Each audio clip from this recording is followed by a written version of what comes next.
Assalamualaikum warahmatullahi wabarakatuh. Shalom, Om Swastiastu, Namo Buddhaya, salam kebajikan, serta salam sejahtera bagi kita semua. Yang saya hormati para narasumber yang sudah hadir di acara ini dan kepada para audiens yang saya cintai. Puji syukur kita panjatkan kehadiran Tuhan Yang Maha Esa, karena di kesempatan kali ini kita semua dapat berkumpul untuk bisa memberikan dan mendapatkan ilmu yang bermanfaat. Sebelumnya saya akan memperkenalkan diri terlebih dahulu. Nama saya Alisa dan saya yang akan mendampingi selama acara ini berlangsung hingga selesai. Narasumber kali ini adalah para alumni Kalbis Institute. Yang pertama ada Kak Marhio. Halo Kak Marhio. Dan yang kedua ada Kak Salwa. Halo Salwa.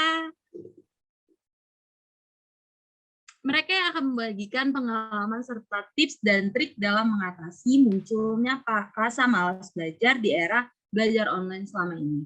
Seperti judul seminar kita, yaitu mengembalikan motivasi belajar mahasiswa baru di era pandemi. Sebelum kita masuk ke para narasumber, saya akan memberikan sedikit intermezzo tentang judul webinar. Belajar merupakan hal yang wajib dilakukan oleh seluruh manusia di muka bumi ini. Dengan belajar, manusia akan dapat berkembang dan tumbuh menjadi manusia yang bermoral serta memiliki wawasan yang luas.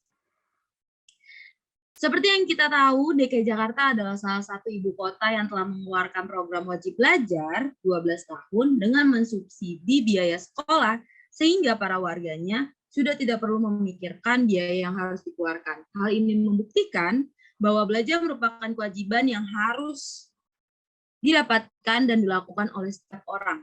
Tapi semenjak COVID-19 ini, semua kegiatan belajar harus pindah menjadi online. Hal inilah yang menyebabkan turunnya motivasi para pelajar dan mahasiswa dalam belajar. Untuk lebih lanjut akan dipaparkan oleh Kak Marhio selaku narasumber kita, yaitu tentang faktor atau penyebab dari menurunnya motivasi belajar di kalangan masyarakat. Untuk Kak Marhio dipersilahkan.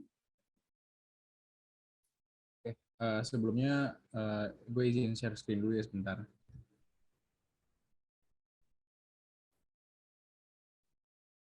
Ya, apa udah kelihatan share screen-nya? Ya sudah, silakan. Oke. Ya, terima kasih kepada Alisa selaku MC dan sudah mempersilahkan waktunya untuk saya untuk menjelaskan beberapa materi. Jadi yang pertama itu perkenalkan, nama gue Mariudin Chandrawan, gue dari alumni dari Kalbis Institute tahun 2020. Nah, jadi di sini gue mau ngejelasin faktor-faktor apa sih yang membuat kita malas belajar, apalagi di era pandemi ini. Jadi yang pertama itu gaya belajar kita tuh yang nggak sesuai. Nah, kenapa sih gaya belajar kita tuh nggak sesuai? Misalnya ini tuh bisa terjadi gara-gara dosen atau guru gitu yang misalnya nggak kita suka atau kita kurang suka juga dengan mata pelajarannya juga bisa jadi gitu ya. Nah, terus gara-gara gaya belajar yang nggak sesuai ini, biasanya itu kita jadi malas belajar, kayak mendingan gak usah ikut sama sekali ya, ini aja gue nggak suka, dan kadang gurunya galak atau gurunya tuh nggak asik gitu, misalnya kan ini sering terjadi ya. Nah, jadi gaya belajar itu sebenarnya ada 4 jenis, yaitu ada audiovisual, ada auditori, dan ada membaca dan menulis, ada juga yang namanya kinestetik. Nah, jadi gue jelasin dulu yang pertama yaitu audiovisual. Jadi kayak belajar audiovisual ini mungkin kalian udah sering denger juga ya. Jadi kayak belajar ini tuh melalui dari penglihatan mata kita, misalnya kita ngeliat dari video atau ilustrasi gambar atau diagram dan sebagainya gitu. Nah, biasanya itu orang-orang yang melakukan gaya atau metode belajar ini tuh kayak lebih paham aja gunain pakai metode belajar ini, misalnya lebih ke kenyamanannya masing-masing sih, karena orang kan juga masing-masing beda ya gaya belajar. Misalnya kayak gaya belajar gua sama gaya belajar kalian juga mungkin beda. Dan kemudian juga ada gaya belajar auditori atau melalui suara gitu, misalnya kita dengerin guru ngejelasin atau dosen di kelas yang mungkin sekarang lagi kita nggak dapatkan gitu karena pandemi COVID-19 ini. Nah, terus yang ketiga itu ada cara membaca dan menulis. Nah, biasanya itu tuh sering kita pakai kalau misalnya kita mau membuat skrip atau kita mau membuat rangkuman-rangkuman gitu ya. Biasanya kan kita nulis dan Maaf, ngetik sendiri. motong slide-nya Ya, kecil. oh iya, sorry. Hmm. Udah kelihatan belum? Ya, sudah. Oke, gue lanjut ya. Jadi tadi sampai di gaya belajar membaca dan menulis ya. Oke, ya yang kayak gue bilang tadi ya, jadi ini eh jadi kenapa biasanya ada yang milih gaya belajar ini tuh karena mungkin lebih serak aja atau lebih nyaman aja gitu pakai gaya belajar membaca dan menulis, karena biasanya dengan kita membaca dan menulis tentang apa yang kita tulis atau apa yang kita baca itu kita bisa pahami sendiri. Eh, dan kemudian juga ada gaya belajar dengan kinestetik. Jadi kinestetik itu bisa dibilang kayak mix sih antara teori dan praktek. Jadi misalnya kita belajar dari video atau belajar dari web gitu ya, terus langsung kita praktekin gitu. Jadi nggak cuman kita baca, kita pahami, tapi kita langsung praktekin. Nah kayak gitu. Jadi lebih efektif aja kalau menurut gua atau menurut orang yang pakai metode belajar ini ya. Nah terus kemudian faktor yang selanjutnya itu ada lingkungan yang kurang mendukung atau yang tidak mendukung. Jadi kita kan nggak pernah tahu ya lingkungan kita itu kadang kondisinya kayak gimana atau situasinya kayak gimana di luar. Jadi ya ada aja yang membuat kita malas belajar. Misalnya di luar tuh situasinya lagi berisik gitu kan, kita nggak tahu ya orang lagi ngerjain apa di luar, dan kadang itu mengganggu kita banget buat belajar. Jadi kita kayak malas belajar gitu. Di luar aja berisik, gimana bisa fokus gitu kan.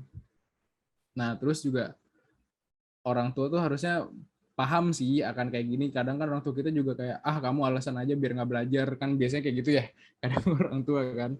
Padahal memang memang kadang bener sih, gue juga ngerasain kayak gitu. Misalnya kayak di rumah gue lagi berisik gitu, ada banyak orang, bahkan di dalam rumah gue sendiri kadang berisik banget kok gitu. Dan gue biasanya tuh hal yang gue lakuin, gue pergi atau ke rumah teman gue gitu buat belajar bareng, biar lebih ini aja sih, biar lebih fokus aja. Nah, terus kemudian itu ada faktor yang bullying. Nah, ini mungkin sering kita dengar juga, nggak cuma di kampus gitu ya, di sekolah juga banyak. Mungkin ini salah satu faktor yang besar gitu buat kita malas belajar, karena mungkin pernah ada yang dengar juga, pernah ada kasus gitu ya, ada murid korban dari bullying gitu, dan dia tuh nggak pernah mau sekolah lagi sampai kapanpun katanya, karena dia trauma punya teman yang ngebully dia. Nah, jadi apa yang harus diperhatiin sama orang tua itu kayak lebih peka lagi, lebih terbuka sama anaknya. Jadi jangan acuh gitu sama anaknya, jangan kayak yang penting anak saya sekolah, ada gurunya gitu misalnya kan. Tapi jangan 100% ngandelin gurunya juga gitu. Kayak kita kan nggak tahu keadaan dia di sekolah gimana, atau mungkin anaknya tuh tertutup gitu masalah sekolah, atau kayak mungkin kalau ditanyain gimana sekolahnya, baik-baik aja misalnya, atau kayak ya begitulah, kan kita juga nggak pernah tahu dong kayak gitu. Nah di sini orang tua tuh harus lebih peka lagi, jangan pernah eh, biarin anak itu eh, nggak terbuka gitu atau tertutup sama sekali, jangan.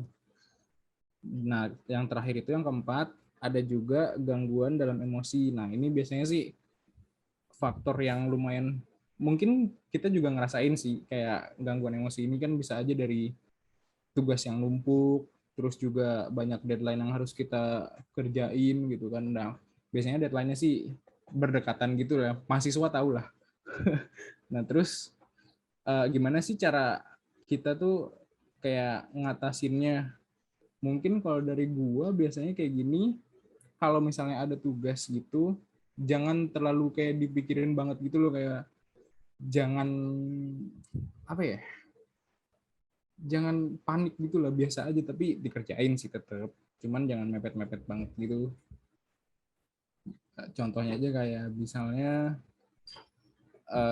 ada tugas hari ini keluar, terus langsung aja kerjain. Tapi kalau emang nggak bisa, ya mungkin bisa aja ke teman-teman lu. Itu yang biasanya gue lakuin sih, ngumpul terus kita diskusi bareng buat jalan keluarnya tugas ini kayak gimana, gimana tugas ini bisa selesai gitu. Jadi nggak panik-panik banget gitulah. Jadi gimana pun caranya tugas itu selesai gitu. Nah, ini juga berpengaruh nih kalau gangguan dalam emosi itu misalnya suasana hati kita tuh yang sedih terus menyebabkan depresi gitu. Depresi ini tuh biasanya kita jadi sedih, jadi gelisah terus gitu. Banyak sebenarnya nggak cuma masalah tugas doang sih, kayak misalnya ya kita kan juga kadang sama temen nggak akrab-akrab banget ya, bisa jadi kan ada masalah internal lah atau ada masalah sama dosen. Nah itu jangan terlalu gimana ya, tapi kalau gue pribadi sih ya, ini gue pribadi, tapi terserah kalau kalian mau terapin juga. Kalau gue pribadi sih, gue sih nggak mentingin gimana banget ya. Kalau gue di pikiran gue itu jangan terlalu mikirin orang lain gitu loh. Maksudnya kayak ya lo jadi diri lo sendiri aja, jangan terlalu bergantung sama orang lain juga, karena belum tentu orang lain itu ada buat kalian juga. Jadinya nanti kalau misalnya kalian ketergantungan banget nih, nanti kalau misalnya orang itu lagi nggak ada di tempat gitu ya, atau misalnya lagi nggak bisa atau lagi nggak sekelompok sama kalian gitu ya, nah kalian jadi bingung sendiri tuh, jadi panik. Nah ini biasanya juga mengakibatkan depresi gitu misalnya. Oke, mungkin materi dari gue cukup sih segitu aja. Selanjutnya akan dilanjutkan oleh Kak Salwa. Halo, kenalin nama aku Solbasian. Aku juga alumni dari Kalbis Institute. Nah, tadi Kak Mario udah bahas soal faktor-faktor yang buat kita malas belajar. Nah, di sini aku mau kasih tips and trick buat kalian supaya motivasi belajarnya kebangun lagi selama belajar online. Nah, yang pertama itu adalah kenali cara belajar kamu. Kayak yang tadi udah dibahas sama Kak Mario juga, ada beberapa gaya belajar yang bisa kamu terapin di dalam diri kamu. Entah kayak itu audio atau audio visual, maupun visual aja. Nah, jadi kalian sesuaiin, kalian lebih nyaman pakai yang metode atau gaya belajar yang kayak apa gitu. Nah, yang kedua itu ada ubah pola pikir tentang belajar. Mungkin kalau di kita suka berpikir kayak belajar bikin capek, bikin pusing, males. Nah, ubah pola pikir itu jadi kayak pasti menyenangkan belajar itu, karena dengan kayak gitu kalian akan lebih semangat buat belajar. Nah, yang ketiga ada cari tempat belajar yang nyaman. Nah, menurut aku ini ngaruh banget karena kayak yang tadi dibahas juga sama Kak Mario, lingkungan juga sangat mempengaruhi dan mendukung untuk belajar. Jadi cari tempat yang memberikan vibes yang positif kalian, jadi kalian terbangun motivasi untuk belajarnya. Yang terakhir yaitu hargai setiap pencapaian yang sudah kamu raih. Maksudnya apa? Jadi misalkan kamu mau ujian, terus kalian belajar, tapi ternyata nilainya ya standar kayak cuma 80 atau 70. Nggak apa-apa, kalian harus tetap menghargai usaha belajar kalian, supaya kedepannya kalian tuh jadi nggak putus asa atau putus semangat untuk tetap belajar gitu. Jadi gimana pun hasilnya, tetap hargai proses belajarnya gitu kalau dari aku. Terima kasih. Baik, terima kasih untuk Kak Marhio dan juga Kak Salwa yang telah memaparkan materinya, serta memberikan tips and trik untuk bisa mengatasi masalah yang ada. Baik, selanjutnya ada sesi tanya-jawab. Dipersilakan kepada audiens yang memiliki pertanyaan, baik seputar materi maupun di luar, tapi masih memiliki hubungan, untuk langsung mengangkat tangannya dan bertanya. Memperkenalkan diri terlebih dahulu ya. Ya, silakan. Claudia. Ya Kak, makasih ya Kak Lisa. Halo Kak Mario dan Kak Salwa, aku Claudia dari salah satu mahasiswa baru di Kalbis Institute. Aku pengen nanya sama Kak Mario, karena tadi kan Kak Mario udah ngejelasin beberapa jenis gaya belajar ya Kak, ada 4 ya tadi kalau nggak salah. Aku pengen nanya menurut Kak Mario, gimana sih caranya kita tuh bisa tahu gaya belajar kita tuh yang cocok seperti apa? Kadang aku tuh masih ngerasa kayak gaya belajar aku tuh masih beda-beda gitu loh Kak. Jadi kadang aku bisa suka sama visual, kadang aku bisa suka sama yang audio gitu. Menurut Kakak tuh gimana cara kita tuh bisa tahu gitu gaya belajar yang cocok buat kita tuh apa? Makasih Kak. Terima kasih pertanyaannya. Apakah pertanyaannya jelas, Kak Mario?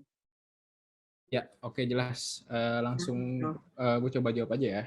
Boleh. Oke, jadi mungkin bisa gue garis bawahi dulu kalau dari keempat yang tadi gue bilang itu mungkin kita nggak harus selalu konsisten dari keempatnya. Kita maksudnya nggak harus pilih satu terus, kayak misalnya pokoknya gimana pun caranya gue harus audiovisual terus, atau gimana caranya gue harus auditory terus gitu.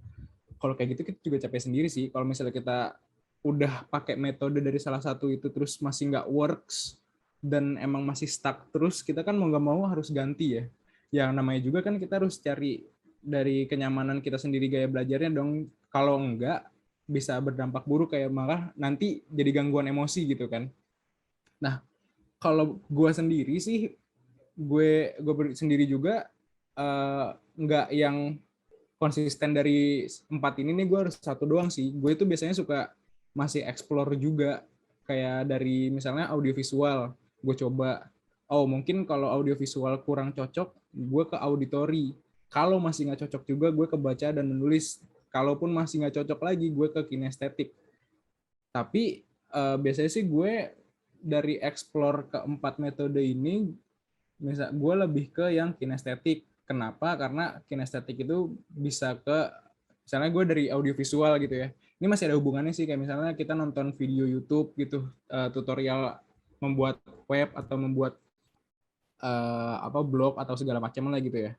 Nah, kalau kita di audiovisual doang, biasanya itu kita cuman pahami aja nih, kayak oh begini loh cara membuat web, begini cara membuat blog. Nah, biasanya kita nggak langsung praktek gitu loh, kayak ya udah besok-besok aja prakteknya gitu kan. Nah, kalau auditori juga gue kayak nggak terlalu srek, karena cuman dari suara doang, gue nggak bisa ngeliat orang ini gimana ngebuat webnya gitu, dari aplikasi apa. Mungkin kalau gue juga kurang nyaman dengan auditori gitu. Nah, kalau kinestetik ini, gue biasanya gue ngeliat dari video YouTube atau video dari web gitu ya. Nah, gue tuh biasanya langsung gue praktekin gitu loh. Jadi kayak biar lebih jelasnya, gue mau ngebuktiin aja bener gak sih kalau yang gue tonton video tutorial tuh bakal jadi apa yang kayak gitu loh. Jadi kalau menurut gue pada intinya nggak harus konsisten juga sih. Jadi lo harus kayak ngegali lagi gitu loh.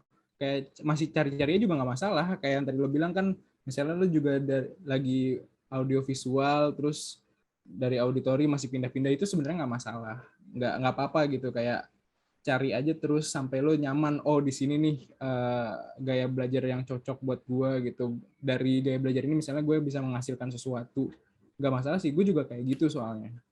Itu sih kalau dari gue. Oke, jadi sebenarnya kita bisa pakai gaya belajar apapun tergantung sama topik atau materi yang lagi kita pelajarin ya, Kak. Gitu.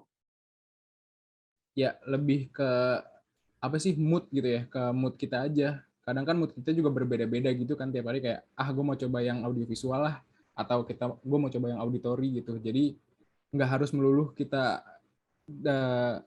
stuck sama satu metode belajar aja sih kalau menurut gue kayak gitu. Oke, Kak. Makasih ya, Kak. Oke, thank you. Baik, terima kasih untuk Claudia atas pertanyaannya dan Kak Mario yang sudah menjawab. Selanjutnya, pertanyaan selanjutnya dipersilakan. Ya, silakan Garcia. Oke, saya Garcia dari mahasiswa Kalbis Institute ini.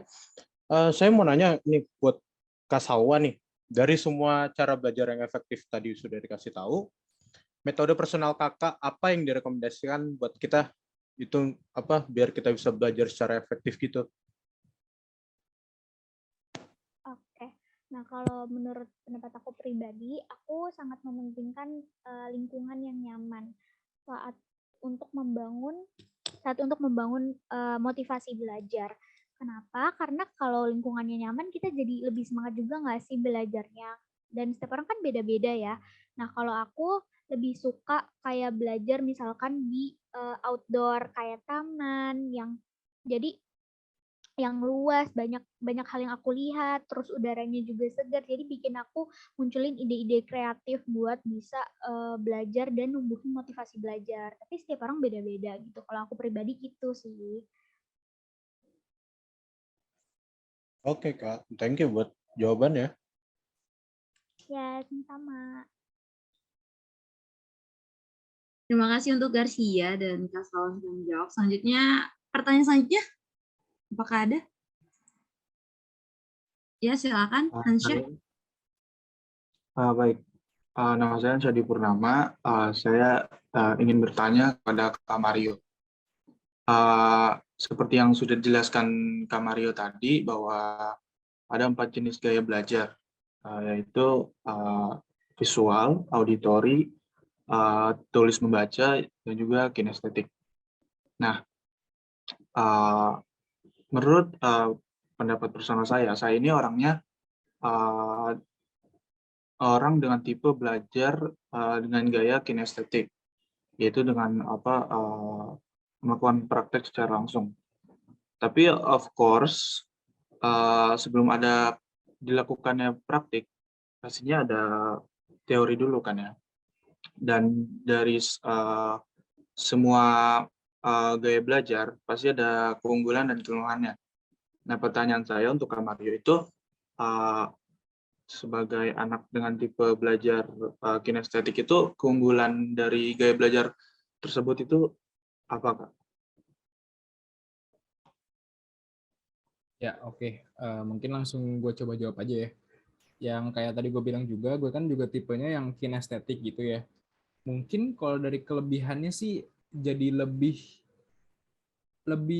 paham duluan gitu loh, ngerti nggak sih? Kayak lebih bisa duluan daripada yang lain. Misalnya kalau yang audiovisual atau yang auditori gitu ya, itu kan cuman mereka memahami tapi belum tahu prakteknya kapan kan. Jadi, oh begini tuh. Tapi belum tahu nih prakteknya kapan, mungkin bisa besok atau besok lainnya gitu. Nah, kalau menurut gue, yang gue pribadi juga kinestetik, gue sih sebenarnya lebih, kalau boleh merekomendasikan juga yang kinestetik sih. Kenapa? Karena kita juga lebih maju dalam artian kayak misalnya kita lebih bisa duluan daripada yang lain karena kita udah coba. Jadi kalau misalnya ada praktek nih buat tugas ini, jadi kita udah paham duluan. Karena biasanya yang lain tuh kan baru praktek hari itu, jadi kita udah dan mungkin kita bisa ngajarin teman-teman kita juga sih karena kita udah duluan ngelakuin gitu loh, karena kita udah praktek duluan gitu kan. Kalau menurut gue itu sih kenapa keunggulan dari kinestetik itu sendiri. Oke, baik, Kak. Terima kasih. Terima kasih atas pertanyaan yang telah diberikan dan jawaban juga. Apakah ada yang masih ingin bertanya? Baik, karena tidak ada lagi yang ingin bertanya, maka sebelum menutup, saya akan memberikan sedikit kesimpulan dari seminar kali ini. Dari pemaparan yang telah diberikan oleh Kak Mario, bisa disimpulkan bahwa kita harus bisa menemukan cara belajar yang baik dan efektif untuk diri kita sendiri. Coba aja semua jenis caranya sampai kita nyaman sama cara tersebut dan bisa menggunakannya dengan baik. Sedangkan dari Kasawa bisa saya simpulkan bahwa yang namanya keadaan saat belajar atau situasi saat belajar itu sangat penting untuk kita bisa efektif dalam menjalankan belajar tersebut. Semoga semua yang telah disampaikan oleh para narasumber dan pertanyaan yang telah dijawab dan diberikan dari audiens ke narasumber memberikan manfaat untuk kita semua. Sebelum saya menutup, saya ingin minta maaf jika ada salah kata yang saya lakukan atau perilaku yang telah saya lakukan selama seminar ini berjalan. Saya izin undur diri. Sekian. Kurang lebihnya mohon maaf. Wassalamualaikum warahmatullahi wabarakatuh.